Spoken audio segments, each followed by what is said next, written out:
The early bird gets the worm is a proverb which emphasizes the importance of starting something early to maximize the potential outcome. Arriving early to something can help a person seize an opportunity that they might otherwise miss out on.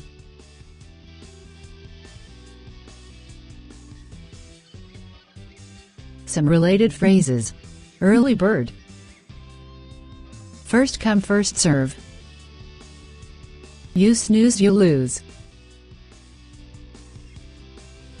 An employee to the manager. Good afternoon, sir. I am here to apply for the team leader's post.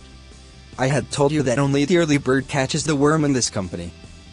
Why did you wait for the last minute to send your application out? The seat is already taken now. I came to know about the vacancy just now. Your loss. Better luck next time. Two friends talking.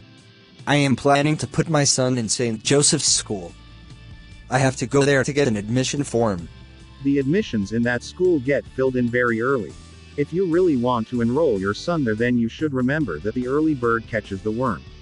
Oh my goodness, maybe I should quickly try other schools before the admission closes.